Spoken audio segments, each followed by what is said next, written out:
Hmm. Uh, huh?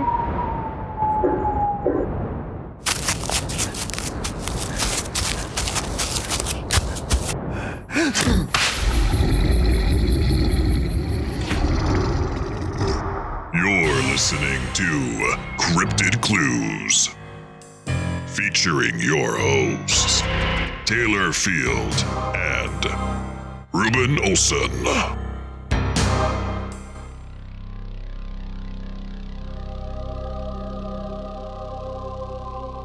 Hello, ladies and gentlemen. Welcome to another episode of Cryptid Clues. I am your host, Taylor Field, and I am joined by a very special guest today, Mr. Carl. How are you doing? I am great and honoured to be here. I've been listening for a while to the Cryptid Clues, so I'm excited. I'm so glad that you're here because you reached out to me. You have a whole bunch of topics that you presented, and this is the one that we kind of honed in to dive into because we're going to be talking about Banshees, and I'm very excited. Yeah. But before we dive into that, a couple of plugs. You can find us on our website, CryptidClues.ca. Check us out on our social media channels, Twitter, Facebook, YouTube, and you can get us on Patreon. Ad-free early episodes available there. And if you want to just say hi, send us a message, you can shoot us an email at CryptidClues@gmail.com. But without further ado, let's get into this. So, Carl, where did you first hear about Banshees, and what is your experience with them? Okay. Do you want me to go full Irish on this? Do you want me to get the Irish accent going? Get right into get rid of the it. podcast and just go, what about you, lads? He's all right. It's Carl here, from the south of Ireland, we sort of sing when we talk when we're over here, It's not as slow flowing as you think. Sorry, right, I'll go back because people don't even understand the word of that. Okay, right. So where do we first hear about Banshees? For me, I first learned of Banshees probably from my granda. I remember him telling me when I was just a wee lad of about 6 or so. I remember it being told, which I think later on I've now figured out that it was just my head making fill in the blanks at 6-year-old. But he told me of this woman who was all in white, who would be brushing her hair, and if she screamed, you or someone you loved would die. And if you were to see her, you need to run away as soon as possible. But as I said, years later, I now know how the Banshee actually works, which is what I'm looking forward to getting into. Okay, right on. So, first accounts of the creature, and in my research, I was looking at go back as far as 1380. That is a very long time. How far back does this Banshee lore go, to your knowledge? Right, well, in regards to dates, I'm definitely no historian. My history teacher would tell you that. But I do know that some people think that the Banshee is of the fairy world, which dates back as far as I'm concerned. And again, no history expert, so don't at me or anything. But I'm going to be bold and say as long as Ireland has existed. Mm-hmm. So, who knows? I know fairies is another thing that one of the topics you Yes. presented to me, because that's very big where you're from as well. Yep. Yeah. So, what exactly does a Banshee symbolize? You mentioned that if it screams, you would mean death is impending. Generally, the Banshee symbolises it's death, flat out death. It's a death of a family member, your own death. They definitely don't come with any good news ever. I don't think there's ever been a report of a good Banshee. It doesn't exist. So, run. The Banshee being a fairy in Irish legends, screams are an omen of death. What is your interpretation of this origin of the Banshee? Well, see, there's a few different origins of the Banshee as far as I know. I've got a story I'm going to share about my granda if you want, okay? This is one of the stories that he personally had. So my granda, he told me of a story when he was young about how he found this comb on his way home one night and he picked it up. Now, my granda was the type of person who, he liked to salvage things. Many days when I was young, he would have us out around the streets and around the towns, just picking up old bits and bobs, like scrap metal, and then he would take them off to certain scrap men, and he would get, money back for it, or else he would pick up pieces of furniture, and sort of what people are doing now because it's trendy, but he would, re-up them, and then sell them on. So, he's seen this comb. My granda had this lovely long hair, like myself.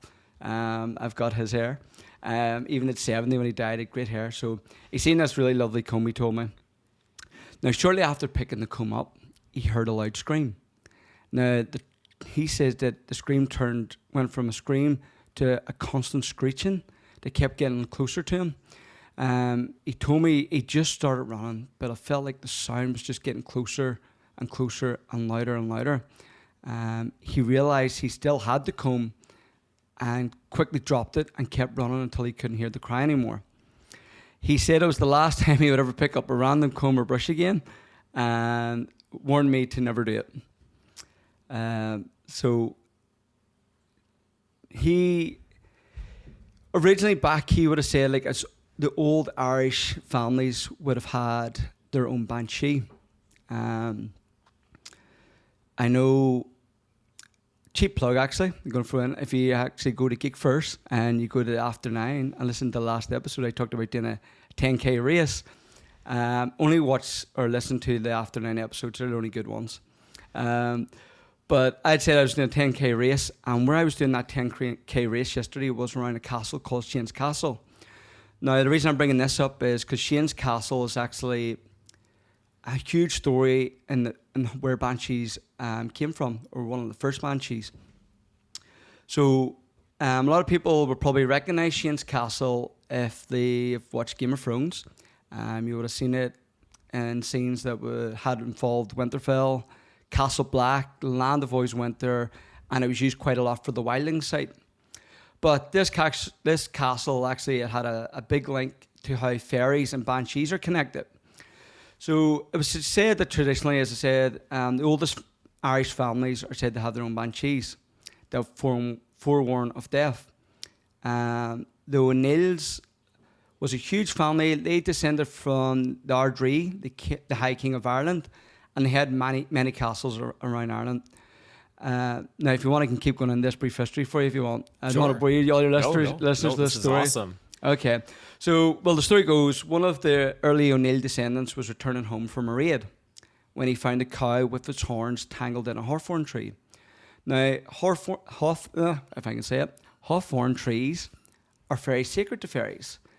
And again, I hope we can do a deep dive into fairies sometimes, because there's just so much we can go into there.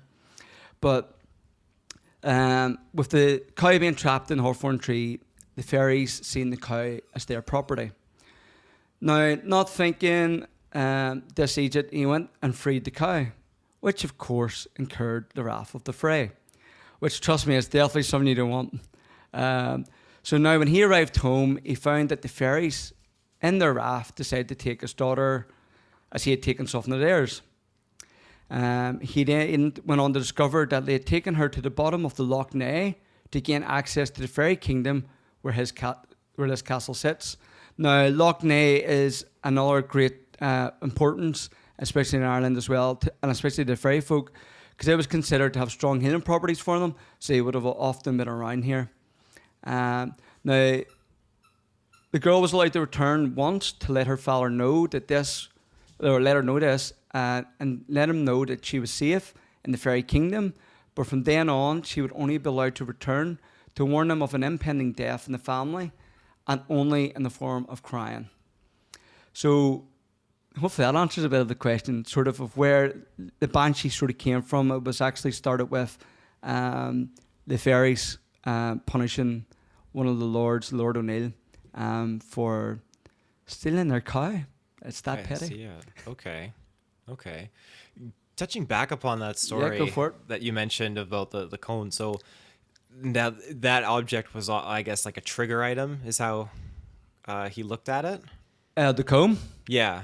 Yeah, so a comb, if you find, the lore goes, if you find the comb or the brush of the Banshee, she will hunt you down until she gets it back. Some stories have been told where people have found the Banshee's comb, sometimes it's a brush, and took it home. There was one story I remember where a Banshee came to the person's house and banged on the walls of the home until it was returned. Once it was returned, a lot of time you would have to return it with cast iron, because cast iron warns away evil. Because if you tried to hand it back yourself, it could rip your hands off, etc. But this house when the people went outside, had huge cracks down the side of the wall from the damage that the Banshee had caused. So if you find the brush or comb of the Banshee, you don't want to be taking it. Right.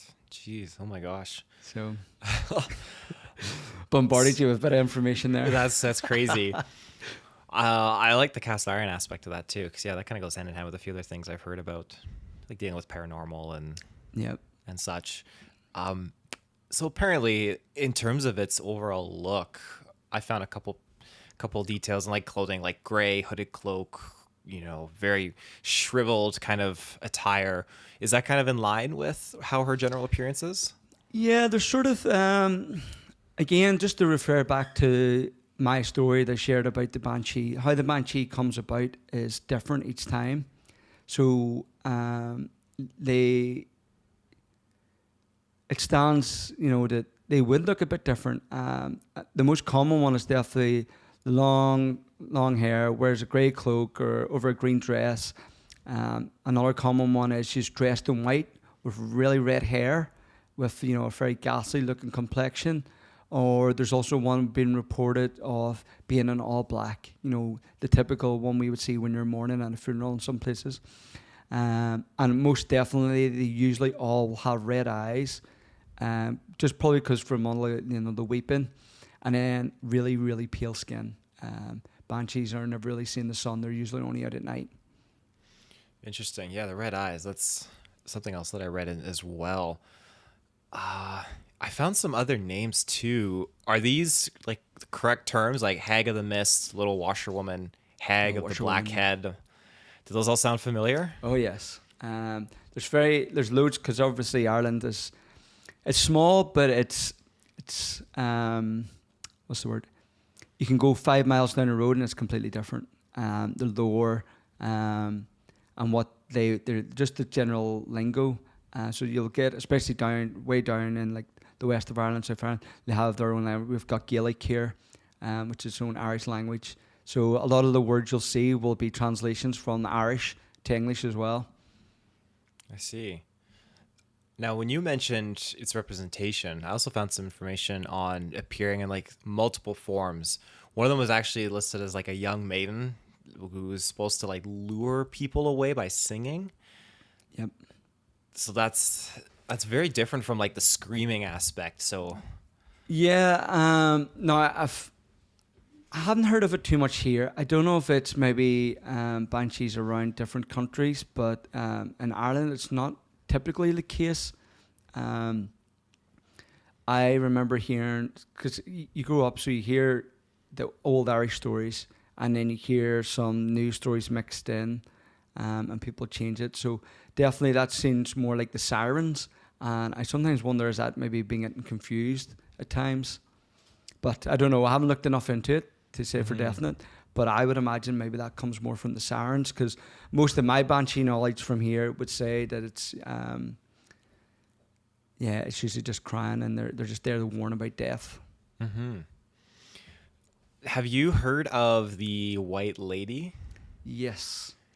That was something that I felt was maybe a little bit relatable to the Banshee aspect. The White Lady, I know, is seen all over the world, especially in like North America and such. But again, it's another type of female apparition, dressed in white, seen in rural places, and again, is closely always associated with local tragedy or local legends of tragedy. Again, like the Banshee. I'm a huge Supernatural fan.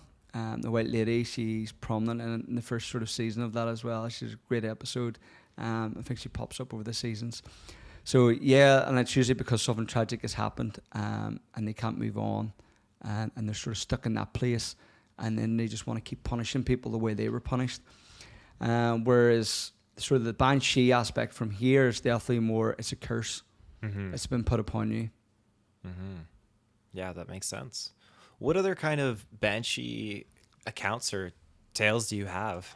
I've got one so sort of to tie into the story my granddad told me. So he had told me about the comb, and of course I was 6 or 7, so I'm always looking for an adventure.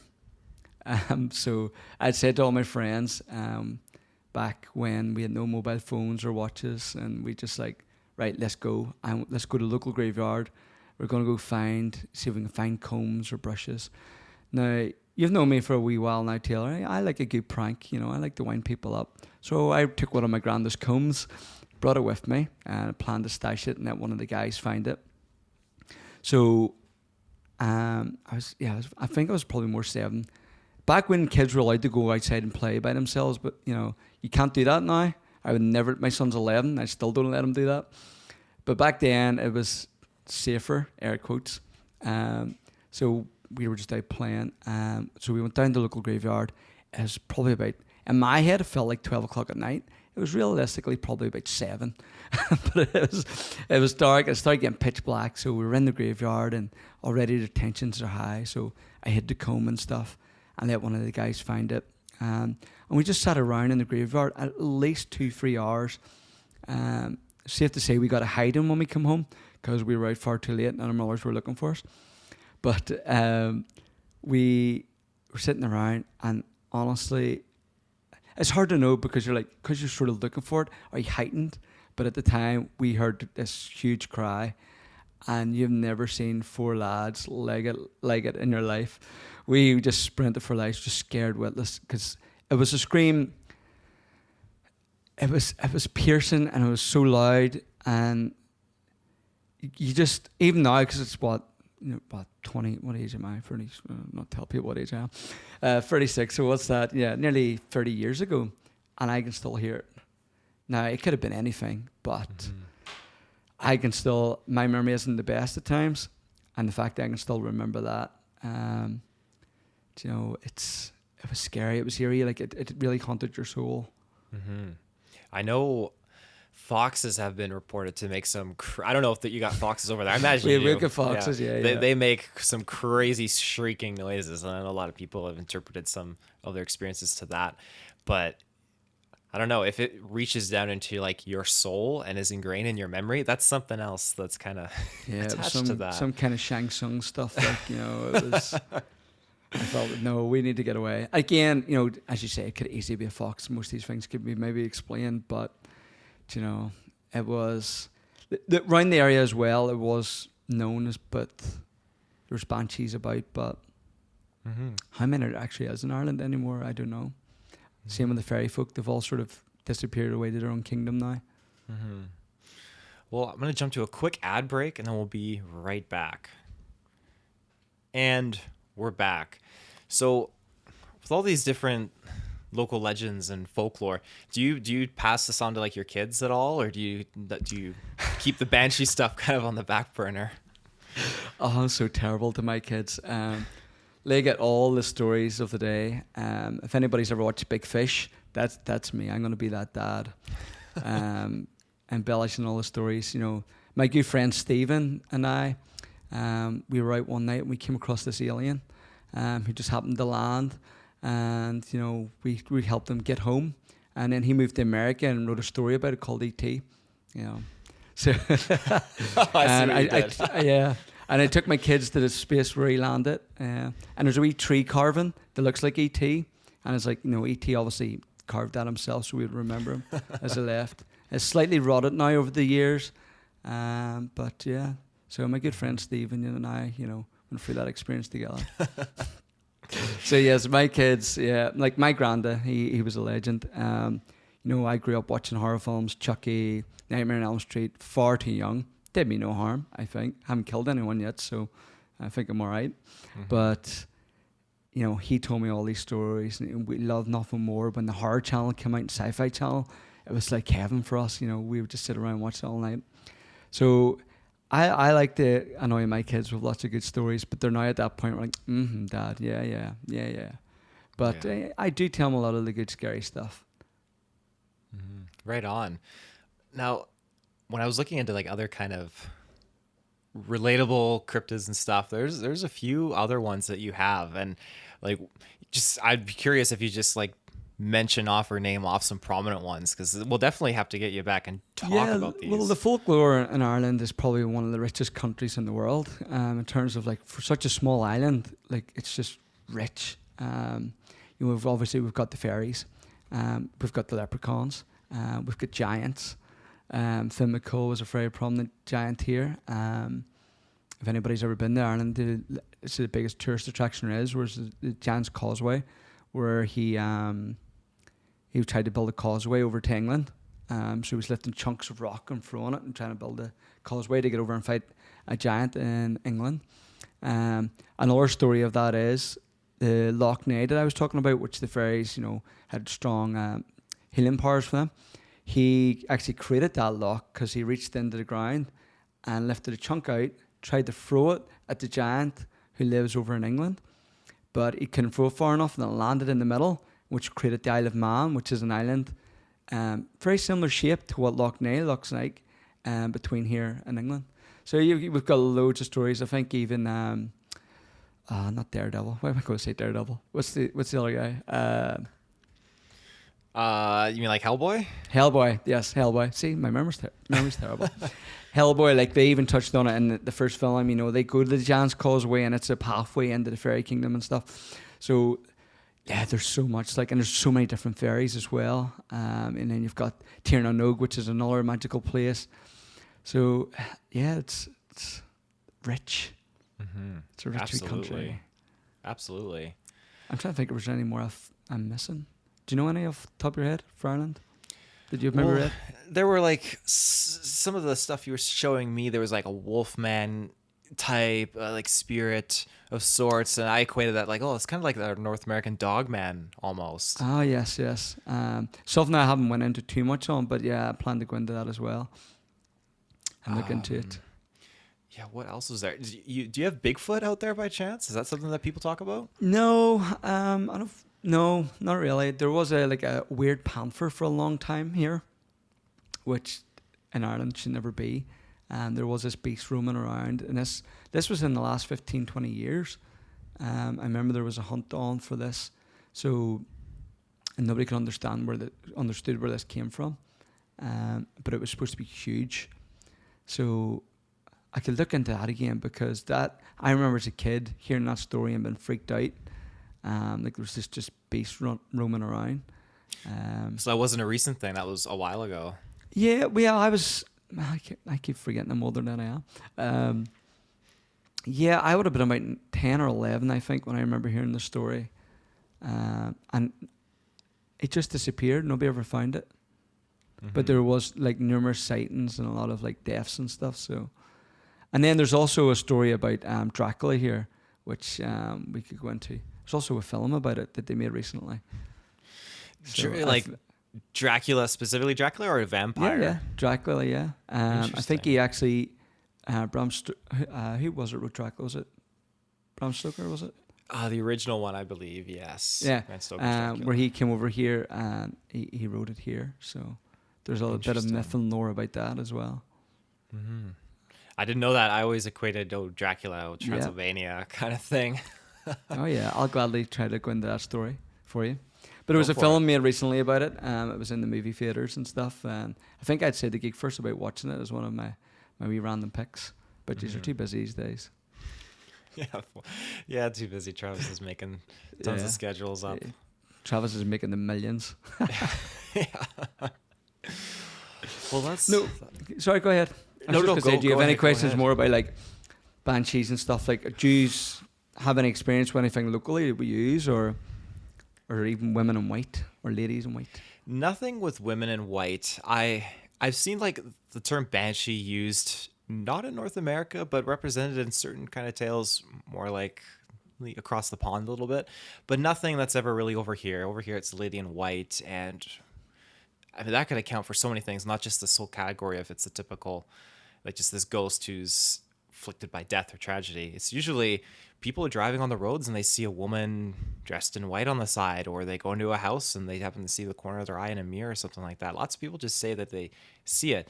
And I don't know if everyone really connects the dots that this is a spirit that's widely seen across the country in the United States and Mexico as well. But I like the different meanings that are behind these things. Every culture has their own different interpretation of it. And I was curious, actually, do you have any talk about or discussions about glowing orbs or white lights or anything like that in Ireland? Not that I'm too into, but certainly me and Gary, about 10 years ago, 15 years ago, we went along to this really prominent house that's full of spirits. And there was a lot of people there. They were, I think even still tonight, it's one of the most haunted places around. Definitely when we were there were so many people killed in the house during the wars. Nuns and stuff who tried to get out underneath. They built tunnels. So it's really, people swear that it's thriving my activity. It's not a part that I read into too much. But we went and spent the night. And it was chilling. Like, I sometimes, because I'm also a skeptic at times, because I'm like, but you've seen stuff, but then you question yourself, did I see that? Yeah. So there's definitely a lot of lore around, especially orbs and stuff here. But again, I don't know too much about it. But I love going to these things, like going somewhere. I want to be scared. Not like Hereditary scares people, because it doesn't. Dig Travis. I want to be scared. I want to meet something that's gonna. I'm not scared of life anyway, because I want to be alive to remember it. But I want to be deeply scared. So I'm up for going to do more things. Maybe I could do a wee random one where I'll go somewhere and record my night out, like Taylor in the deep forest. Oh, absolutely. So. Do you ever use spirit boxes or anything like that when you go check out these sites? No, I haven't, but I'm up for it. Yeah. I'm definitely up for it. Like, again, most of my friends aren't really into that. They're all into sports and they're manly man, and we're not into all this stuff. So trying to get people to go away and do something like this is hard. But that thing I'd found about 10 years ago, I'd met a girl, free work, and she just happened to mention that, like, she does this with people, and she takes these ghost tours and stuff, which I'm skeptical about. But she wasn't really doing it a lot to make money. She was doing it with friends and really going deep into it. So it'd be interesting to reach out around and see if people are still doing this type of thing, and maybe go experience it for the night. So I know in some cases, people that go out to these sites see ghosts and stuff, try to see them, try to speak to them. They're afraid of it latching onto them, so they kind of may do a prayer to keep them at bay. That's kind of a similar thing you mentioned, like with the Banshee, how if you take this comb, then it will latch onto you and follow you until you it gets it back. So I find that very freaky and intense. Yeah, there's so many stories. I was on looking. That was one that was sort of terrified me. The fact that it was that strong, it cracked the whole side of the house. Just to try to get it back. And definitely my granddad, that story about, the comb, and he says, like, he was young, he was in his 20s, so it was about 30, 40 years. That's why I sometimes think, was that screech I heard that night? Because I could still remember it and hear it in my head, the way he was still able to talk about it. So, who knows? But it could have just been a random siren at the same time. But, it's... I'm glad we're alive now, because I think it's maybe a lot of the stuff has kind of disappeared now with technology and stuff. I don't know. Maybe people aren't as open to it. Maybe that's why they're not around. It's like believing in Santa. If you don't give him that Christmas magic, he can't work. I don't know.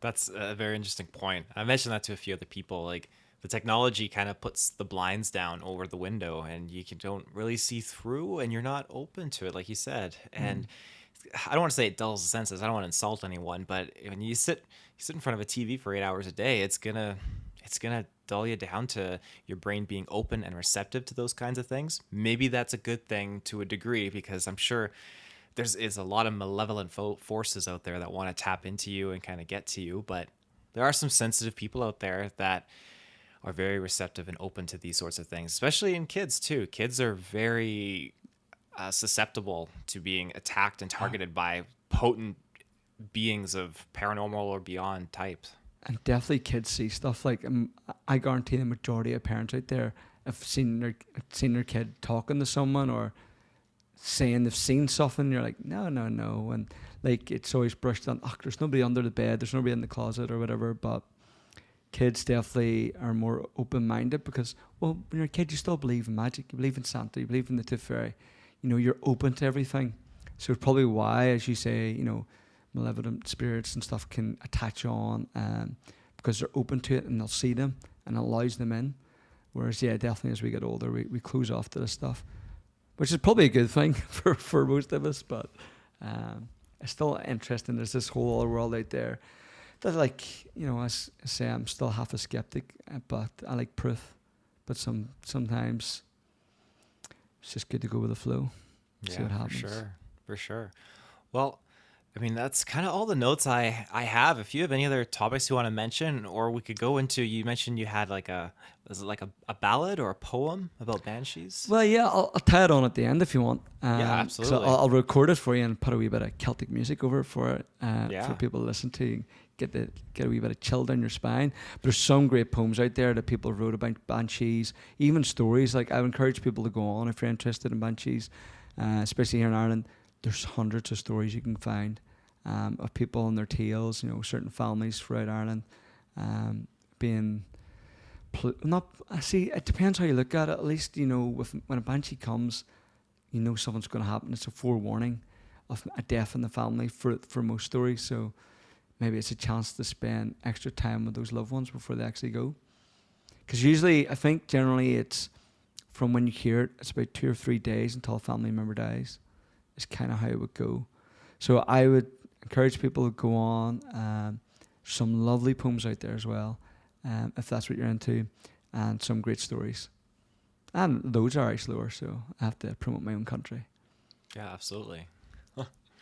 Well, right on. Thanks again, Carl. I really appreciate you joining me and discussing this. Thanks for having me. Anything to get on with Taylor. That's what you have to do.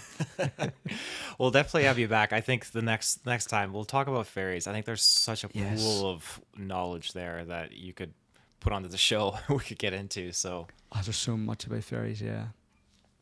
You'll just have to let me ramble on again. Absolutely. All right. Well, yes, ladies and gentlemen, you know where to find us. CryptidClues.ca, Cryptid Clues on Facebook, Twitter, YouTube, and find us on Patreon. You can check us out on our email, cryptidclues@gmail.com. But until next time, stick around for a few more seconds to get the poem after this quick ad break, courtesy of Carl, and we'll see you next time. Take care. Stay cryptid.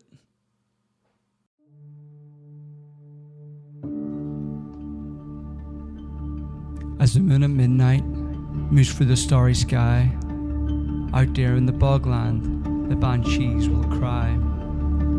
Though it's one seldom heard, and a human eyes cannot see, some say it's the ghost of one who died in agony.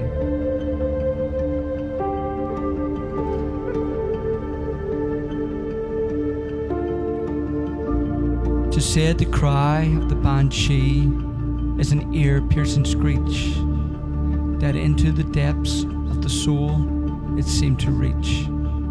For those who have heard it, they will never forget that soul-hunting scream until the end day is met.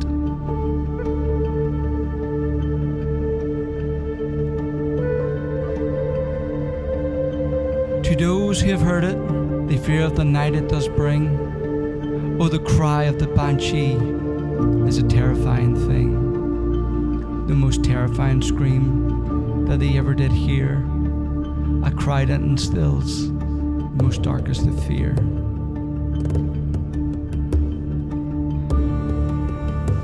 The cry of the banshee is a blood-curdling cry. It pierces the silence of the midnight sky. And those of us who have heard it never leaves us in doubt that at midnight from our homes, never more will we venture out.